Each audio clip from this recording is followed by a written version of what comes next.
Welcome to the deep dive. We're diving into some pretty provocative stuff today. Yeah, we are. We're taking a look at The Reluctant Exhibitionist. It's by Martin Shepard. Mm-hmm. And, just for our listeners who might not be familiar with him, Shepard was a practicing psychiatrist, It was. but his license was revoked. And a lot of it had to do with the content That's right. of this very book. It's quite autobiographical. It is. And very candid. Uh-huh. And I guess that didn't really sit well with the board. It did not. It's Yeah. it's a fascinating piece of work, really explosive Yeah. for its time. It was Yeah. initially actually published Right. as a psychiatrist's head. Okay. And then later it kind of like reemerged Yes. as memoirs of a defrocked psychoanalyst, Right. and even included like transcripts from some of the hearings Wow. surrounding his case. Yeah. So we're dealing with some very interesting source material. Oh, yeah. Here we have Shepard's very unfiltered Yes. perspectives Right. on his therapy practice, his Mhm. relationships, Right. and really his experience is just laid bare. Yeah, his personal experience is Yeah. all laid out. And that's really what we're going to try to unpack today. That's what we're going to do. You brought some really intriguing Yeah. aspects of Shepard's world to light here. Yeah. And we're going to try to unpack these things, Mm-hmm. really understand kind of his viewpoints, Right. and maybe even uncover some surprising insights. Yeah. So I know you wanted to start with the controversy surrounding Yeah, let's start there. his license. It's really striking because the Yeah. New York Board of Regents Okay. revoked his license in 1978 Yeah. based solely on the content of this first book, A Psychiatrist's Head. So not about malpractice? No, not about any clinical malpractice, Yeah, right. just about the book itself. Yeah, and as one of the commentators that you shared with me pointed out, Yeah. he kind of found himself in a catch-22. He did. Yeah, a classic catch-22. Yeah, which is like if these very personal and even sexual accounts that Mhm. he's giving are true, Right. then that's seen as unprofessional conduct Unprofessional. for a Yeah. psychiatrist. For a psychiatrist. But if they were fictionalized, Right. then he's basically accused of ridiculing the entire profession. Right, ridiculing. So he's either admitting to behaviors that they deem to be unethical. Unethical for a psychiatrist. Psychiatrist. Or he's satirizing the whole field The whole field. that he belongs to. And it just, thinking about that, that's just a huge tension that I think is It is. probably present for a lot of professionals. It is, yeah. Public image. Yeah. Where's the line between... And the private life. Yeah. The public and the private life. Uh-huh. Especially when you're dealing Especially with something as intimate as psychiatry. Yeah, psychiatry. Yeah, where your personal experiences can really shape Yeah. how you see things. Yeah. Where do those boundaries lie?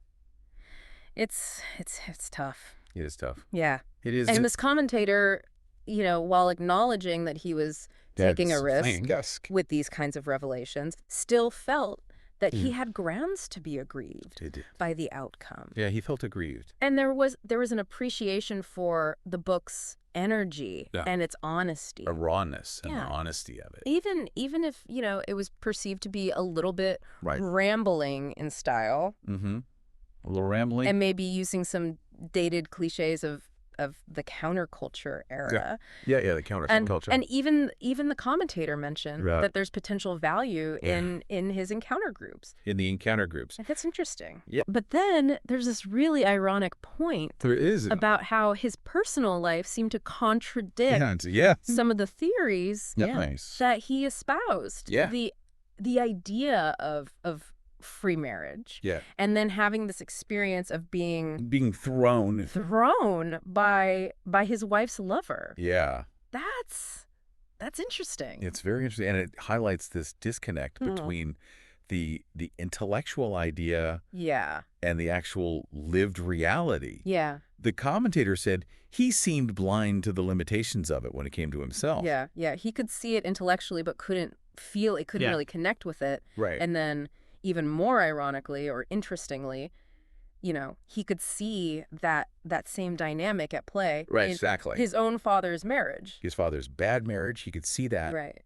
but not in his own life. Yeah. Interesting. It is, yeah. Makes you wonder how well we can internalize those abstract ideas Right. when they collide with our own emotional responses. Yeah, yeah, really fascinating. You also flagged a section Yeah, I did.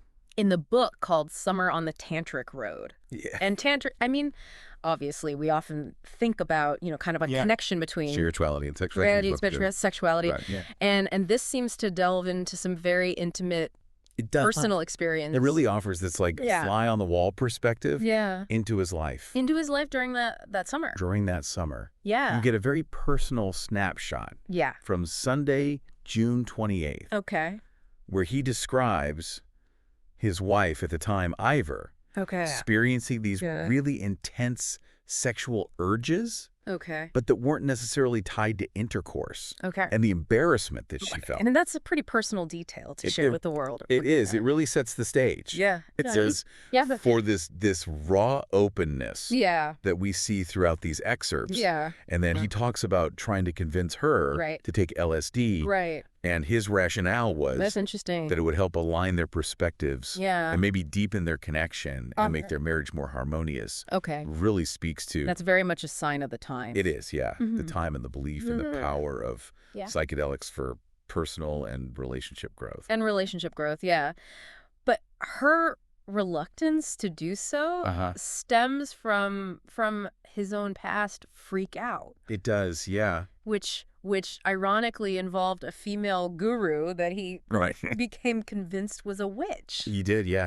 And he calls her on the phone and she's like, superhuman powers, my ass. Yeah, not a... Really paints a picture of where their relationship was. Yeah, not a picture of marital bliss. No, not at all. And then it jumps to a Wednesday. Yeah. Where he's traveling to Baltimore for a TV interview for his second book. Yeah. And he's making plans to meet with Tom and Mary Boyle. Right. And they were in the process of establishing a center for beautiful people. Beautiful people. Again, very much a sign. It is, yeah. The times. And this leads to, I guess, one of the more shocking. And this is where it gets explicit. This leads to a very, very detailed, explicit account of a 3-person sexual encounter. With him, Tom and Mary Boyle. Shepard, Tom and Mary Boyle. And he describes his simultaneous involvement with both of them. Right. His attention shifting from one to the other. And then his reflections on his feelings afterward. He uses phrases like feeling good, sheepish, and strange. Yeah.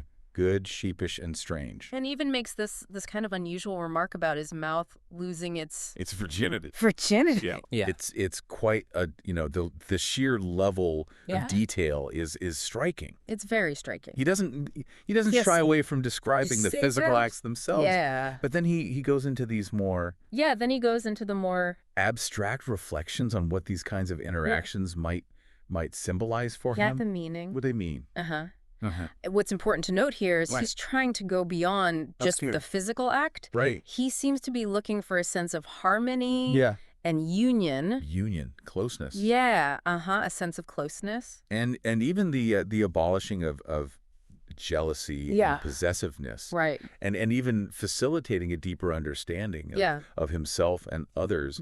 And he even connects this to pondering the mysteries of birth. He does, yeah. And he says something really interesting. He says he wants to use eyes and hands and nose and mouth and feet and prick to explore these things. To explore. Right. So it's not just the physical release, but what can be unlocked. Yeah. Right. What it unlocks. In terms of understanding or connection. Yeah, understanding and connection. But then he has this encounter later with Mary. Okay. Where she expresses this rejection of men. Okay. She's like, women's liberation shit. Yeah, again, a sign of the times. The times. Yeah. And Shepard admits that his own he'd admit that. Desire for Tom. His desire for Tom is masked by using her reluctance as a cop-out. Right. Yeah. Right. So, I mean, he's willing to look at himself and say, you know what? Right. My motivations here weren't so pure. Weren't so pure. Yeah, maybe even dishonest. Yeah, and I think that's... Right, even with himself. A theme that kind of runs through these excerpts is his willingness to... He's always willing to kind of to dissect his own feelings and actions. Even if it doesn't paint him in the best light. Even if it's not the most flattering light. Right. And so next we go to a completely different different environment. We go from the tantric road into prison, into a correctional facility. Yeah. And this is a pretty big shift. Stark contrast. Right. Yeah, a big shift to what we've been talking about. Yeah. He recounts this encounter at Rikers Island. Right. With some of the inmates. The inmates there. And one inmate, Harcoat, says, gives a very blunt assessment. Dr. Shepard sucks wood. Sucks wood. Which is raw. Yeah, a pretty raw and immediate sense. Right. Yeah. And it really underscores the disconnect. You disconnect, between these two worlds. Right. Totally different experiences. Totally different experiences. And Shepard's openness about his sexuality is provoking. Provokes a strong reaction. Not necessarily positive. Not necessarily a positive one. Yeah. But then there's this interaction with Raphael. Yeah, there is. Who they call Bluebeard. Who inquires about the dedication in the book. The dedication, yeah.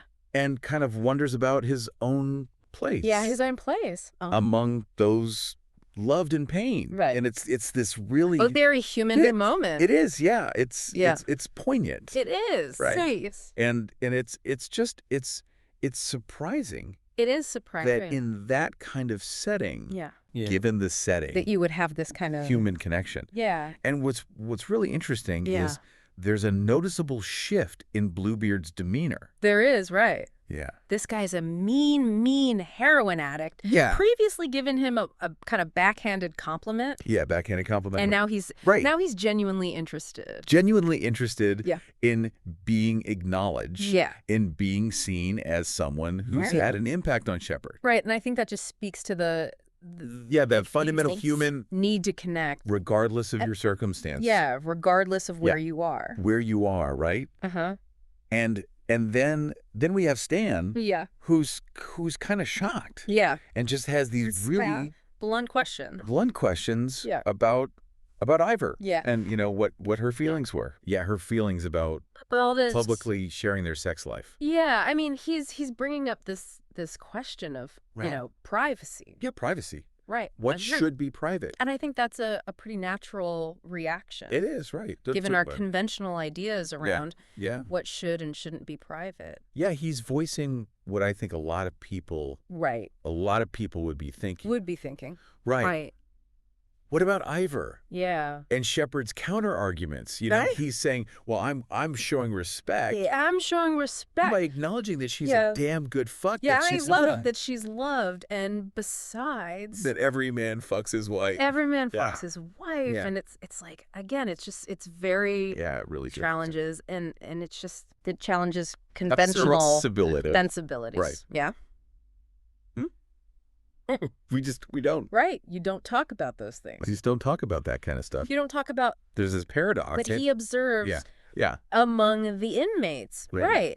They're shocked. Right. Shocked and even disapproving. And maybe even disapproving of this kind of openness, particularly when it comes to... Especially when it comes to him. Yeah, when it comes to him. Yeah. Right? But then their own actions, they're purse snatchers. Yeah, purse snatching, violence against prostitutes. Pressuring their dates. All this kind of stuff. Yeah. Yet they're fiercely protective of their mother's reputation. Yeah. So it's a very interesting contradictory picture of morality. And it just highlights how selective our outrage can be. Yeah. Certain things are acceptable within a certain subculture, right? Yeah. Within their own. But anything that would shame your mother is vehemently condemned. And Shepard's motivations here seem to be multifaceted. Like they do, yeah. Partly he wants to gain their respect. Yeah, gain their respect. Partly to shock them. But I think ultimately to make them question their own moral priorities. Right, and then their own discussion among themselves. Yeah, among themselves. About homosexuality. Right, male homosexuality. Harcoat sees it as a weakness. Bluebeard's really interested in. Who the passive partner is. It's the passive partner, right? Right, yeah. It really just reveals these very... Limited perspectives. Right. And And Shepard's own sadness. Shepard's sadness and frustration. Yeah, his own sadness and frustration. That they can't see the potential for normalcy, for affection. Right. Contrasted with his own journey. Yeah, his own journey of self-acceptance. His own journey to self-acceptance. It's kind of a moving... A moving moment. Moving moment. It is. It really underscores how difficult that path can be. It is. Yeah. To overcome those ingrained prejudices. To embrace a more nuanced understanding. Yeah. Of human sexuality. Sexuality and connection. And Shepard had a 35-year journey. Right. Yeah. With self-acceptance. And these guys they haven't had that. Yeah, they haven't had that. Yeah, they haven't had that opportunity. And then moving on from his interactions with individuals, he also has this pretty pointed critique of the system, of the penal system itself. Yeah. His own literary agent says, well, there's no market for another prison book. Because nobody cares. Because nobody cares. People don't care enough. People don't care. Yeah. And then he even goes on to address, He directly addresses... Mayor. Yeah, Mayor Lindsay. And the commissioner. The commissioner of corrections. Yeah. Saying, you guys don't care enough about... Yeah, you don't care enough about rehabilitation. Rehabilitation. You're too fearful of the prisoners. Yeah, and then even he goes on to criticize... Yeah, he criticizes themselves. The prisoners themselves. Their lack of unity. Yeah, their lack of unity and their focus on... what he sees as petty crimes. Petty crimes, right. As opposed to larger social issues that might have contributed to their situation. Yeah. And he even, he points to short-sighted drug laws. As a major contributor to crime and the high to crime and incarceration rates. And he says that Rikers is at that time made up of 80% drug-related cases. 80% drug-related cases. Yeah. And then he highlights the recidivism rate. Right, the high recidivism rate, which persists despite all the talk. Yeah, all this rhetoric about more money for the institutions. More money, right. Yeah. And then he says the problem is... Right, the real problem is... that thinking is flawed. The thinking of those in charge is flawed. They're focused on security containment rather than rehabilitation. Yeah, interesting. It is, yeah. And then... He critiques the environment. He says the environment fosters powerlessness. As fostering powerlessness and a lack of responsibility. Yeah, and they have no responsibility. Because all decisions are made top down. Decisions are top down. Right. So they never really have a chance to internalize the internalize. Yeah. To develop a sense of social order. Yeah. So he proposes this solution. Yeah,